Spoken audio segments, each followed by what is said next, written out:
Okay, so I will do 7.4 and 7.5. We do the non-discrete case. So suppose we look at this nk, which is now not discrete. Suppose not discrete. So we have this projection, and so of course this quotient is compact, but and this is also compact, but of course it's not discrete. I mean it's not Hausdorff. So every element, at least we know, is of this form where Kg is this matrix and Ug is acting on this, and there's this determinant condition. So basic outline is that so we'll take the leap closure. So we have this corresponding to this L direction, and uh, so then we show that actually there's some theory there. So we take the leaf closure is actually going to be a nice orbifold, and you look at the space of leaf closures is also an orbifold. Okay. This is because there's a transverse isometric. These are transversely isometric because K has a Hilbert metric. That is the reason. And of course, I mean, this is a book, so it's a very big theory. And so then the fundamental group of each leaf closure is actually, I show it's virtually solvable. And then we show that there is some solvable group acting on each uh, leaf. Okay, so then so this has to be transitive action, so it's cost group. And then we complete the proof of 714, which is but we need an NK semi-simple. This is needed by the condition NS. Okay, so we prove the theorem. So basically the first is that the leaf closure is very nice. That's what we need actually. Right. So for the leaf closure so the leaf has to grow in the polynomial manner. So let's look at this foliation, and this K0 admits a smooth Riemannian metric also because this action is of course isometric. So I mean this NK action is uh, I mean preserve of course Hilbert metric, but it also preserves a Riemannian metric, and then you can also get a orthogonal frame bundle over this where it acts freely now. Okay, so the reason we make it orthogonal frame bundle is because the action now has no fixed point. Okay, so that's the only real purpose here. So so the fact that it admits a Riemannian metric is in here is just because I mean it has nothing to do with the Hilbert metric, but you can get as long as it's a proper action, you can get these kind of action. I mean metric. So then we can pull back the bundle from fk0 to f these sigma tilde e. So you denote that bundle f sigma tilde e, and then you look at the leaf. Okay, so each point of this it will give you leaf of I0 dimensional leaf, and then so each of these leaf are polynomial growth. Okay, so that's the thing that we need to prove. And so the basic idea here is that you cover this by some fundamental domain, and then you look at all the images of the fundamental domain. So if you have F, then fundamental domain, then leaf will come back to the fundamental domain or infinity open, and then you take the intersection with that. So then this you could push this back to where it was, and this will give you a locally finite cover, and then the set of element that does that is a discrete subset, and and so on.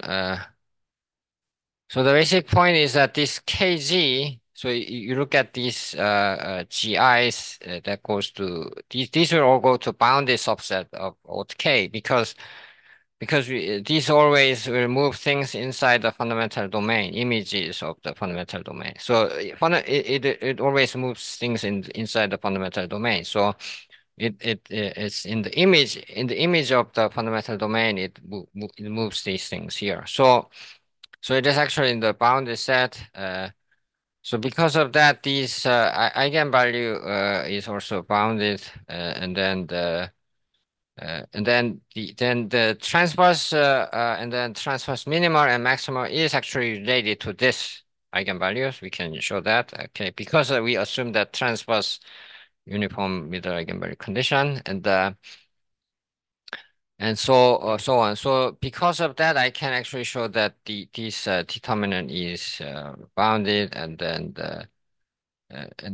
these are all bounded, and that means that the uh, right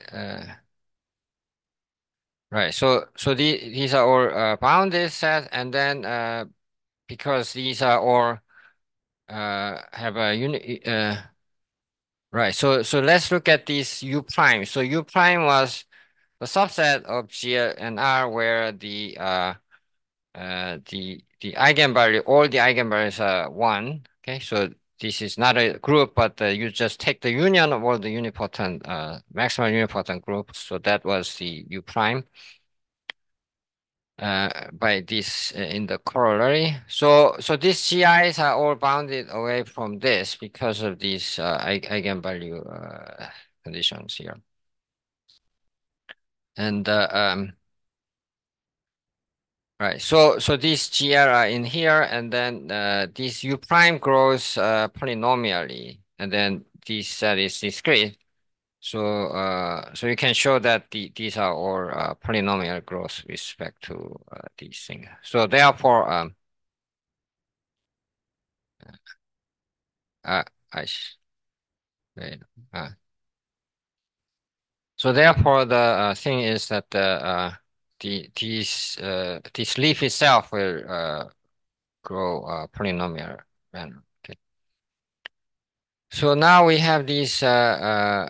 Now we can take the leaf closure, and so so this there's a transverse metric, and these are there's a leaf closure. So um uh, right so there's this I zero dimensional leaf, and so first of all, these leaf closures will be orbifold um, by the Molino theory, and so first of all, this leaf closure will have virtually solvable fundamental group. So first of all, pi k will induce this metric, and so you get AK to be the identity component of NK, which is the image. Then this AK is a normally connected nilpotent subgroup of the closure of NK.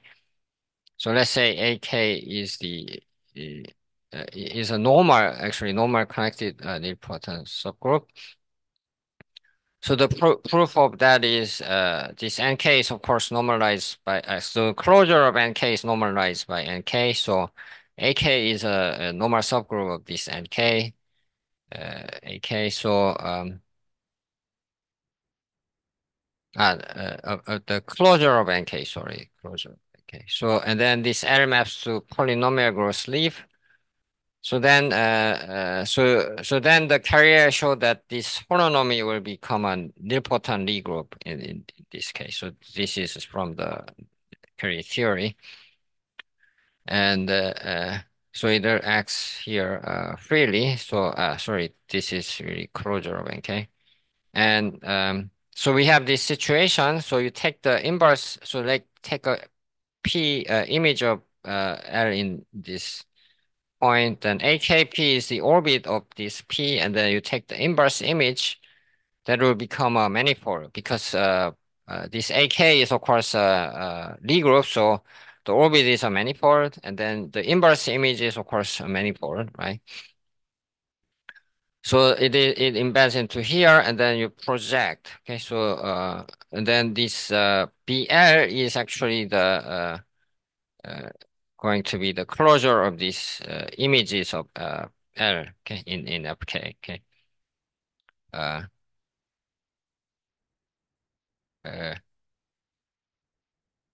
yeah, sorry, I should say this is a bit wrong, right? I have to say gamma E of here, right? Sorry.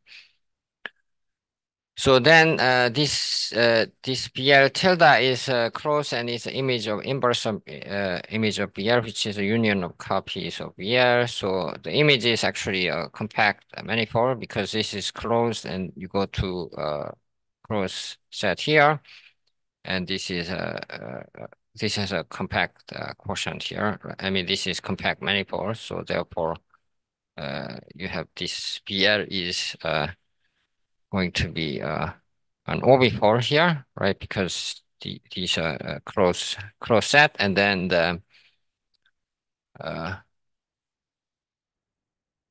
right. So the fact that this really becomes a manifold is from the Molino theory. I didn't really say that completely well here, but anyway, so that's from there. So this taking leap closure business is what is happening here. And the solvability is that you have this fundamental group going to AK prime. So AK prime is the actually the image of this on intersect with AK. So only the part that so this is a dense part of AK, and we have N. So the point is that the uh, so NL is the precisely the group fixing this L, and AK prime is uh, uh, I mean AK is we know that's connected nilpotent group, so it's nilpotent here, and L right L is actually this N is actually unipotent because norm of the eigenvalue is one identically. Okay. So this n goes to here, fixing every point in K. So by the uniform eigenvalue condition, you can show that the eigenvalues are all norm of the eigenvalues are one. So since this is discrete, you know this is virtually unipotent. So we have a nilpotent, virtually unipotent and nilpotent group. So this is solvable. Okay, so that's how you get solvability. And so then, so you have these PL inverse image here, and then these pi L is say the deck transformation group acting on this PL. Then this is virtually solvable, and so then we use Frieden-Goldman's theory that there is actually a solvable Lie group containing gamma L, SL containing it, which has a finite many component, and this is compact and Zariski closure is the same, and the rank is actually smaller, and this is called the synthetic Hull. Okay, so for nilpotent group, this is always true. It's easy to see, and then there's unique ones. So that's the Marcep completion. But this SL may not be unique, but you can still obtain these things. So so then this is so now we can make these actually act on the end neighborhood itself because this is co-compact action. So you can always do that up to here. And then so the point is then that this SL now go to AK onto, but and then there is a corner SL which SL0 which contain L, the N. So now the point is that this is actually so the always have eigenvalue one. I mean nominals of eigenvalue is one, and it acts on the some fiber of U over L transit act here. So then we can show that it is actually going to be only way for that to happen is actually a cusp group, okay? Because we kind of show all those kind of things. Okay. So we need some kind of argument and trick to show these actually have only eigenvalue one, and then again using the previous theory that this is actually a cosp group. Okay, and then so we keep going with this, and so so that's the thing. And then now we go to the final proof for the non-discrete case, and so first of all, we show that nk is semi-simple and μg is 1, and the hypothesis, so we can assume that 7.34 holds, okay, because of these, this part, so what we prove from this part, and then we have to show that this also holds, there, and so on. So at least n has this form and g has this form. And the semi-simple really follows from our condition NS that any virtual virtually normal subgroup is actually going to be virtually diagonalizable group. And then once you have that, then I can show that NK is semi-simple. And the way in this proposition, and the basic argument is that uh, so we just have to show that there's no unipotent action element here. Okay, and um, then the point is that if you have any unipotent action, then you can using the compactness, you can pull it back to something that converges to identity. And and then because this is central, this actually has to be same. So this means that it actually stabilizes this point, and so then it has to be trivial. So that's the basic argument here. So once we have semi-simple, then so we then need to show this hypothesis 7.3.15, and then also have to show μg is 0. Okay, and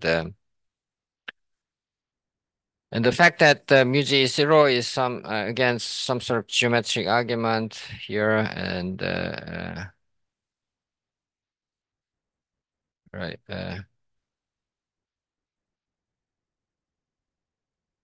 right so again these parts showing that these 15 and splitting holes and that kind of thing is a bit technical here.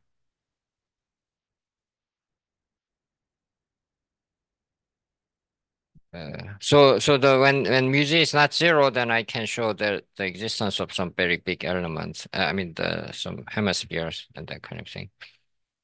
And so once we have that, then everything will tie together to get a quasi joint. Then okay, so the summary is there. So now we go to 7.5, which is application. So this query 7.15 is that so if I go back there, is a dual so if you dualize this group, then it's still going to be NP-NCX action. So where is it? 7.1.5.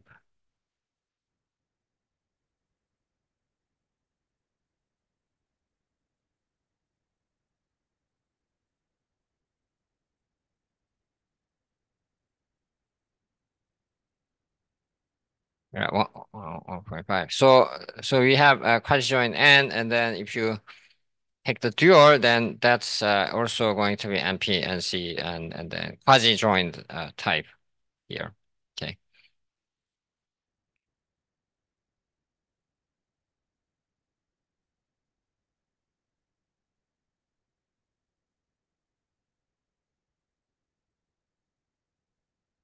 Okay, so the basic proof is that so if you take the dual, then the dual will have this nice form. We have all these nice arguments, so we already know that, and so this is actually just you have these are just blocks which are divided. So the point is, if you have this upper triangular form, then you just need to change the order of the coordinate, and then you get lower triangular form, and then the group action is already very looking nice, and then it's matter of showing that it is radially foliated, and by using some dual sort of planes, pencils of the plane, hyperplanes, and that kind of thing.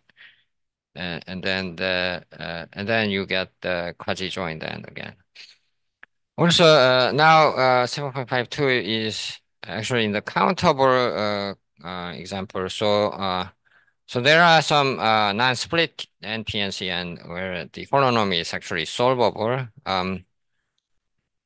So this is because this doesn't satisfy the condition NS. Okay, so that's a basic thing here. So first of all, we define NWB to be this matrix. So this is a 5 by 5 matrix. So it looks like some sort of a cusp action here and then another cusp action, but they're joined together in a funny way. And this is like a hyperbolic action, but they're joined together. And so if you conjugate by this, then actually this NWG by lambda, then so lambda part gets multiplied by W and B bar gets divided by lambda. So you define this group and BW, BW is in R and lambda is in R plus. So then you consider the affine. So this is in the RP5, RP4, right? So we have five dimensions. So we got 4 dimension. So this is an open hemisphere. So we have these corners where S axon, this group axon, and this axon, the open disk B12 bounded by this corner in this plane, and then this axon, the open disk 4, 5 defined on this quadrant. Because these are all uh, so if you just restricted this, then this is really hyperbolic solvable group, which is generated by uh, uh, translation and the cusp group, which fixes that same point. Okay, so that's a solvable group. So if you fix a point in hyperbolic two plane, and then that gives you a solvable group. Okay, 2 dimensional. So that's what it is. And then so in the I4 you have the orbit is going to be something like this joint.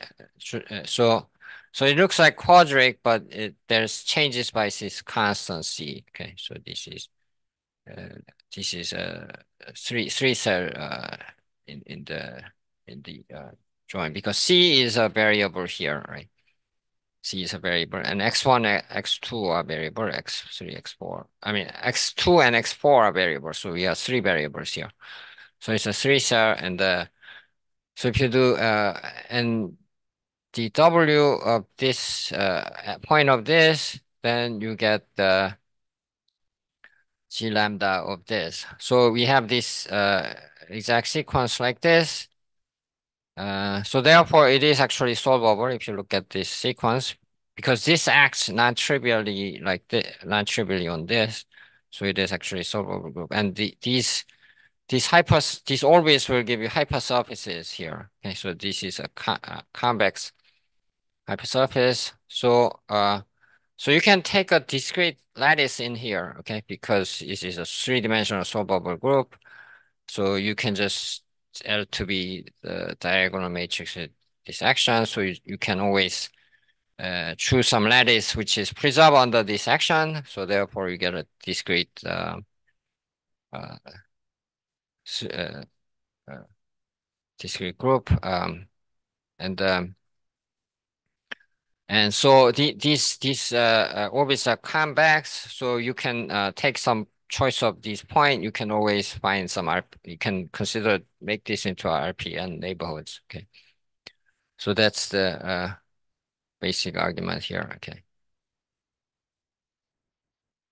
Okay, so that is probably the lecture today, and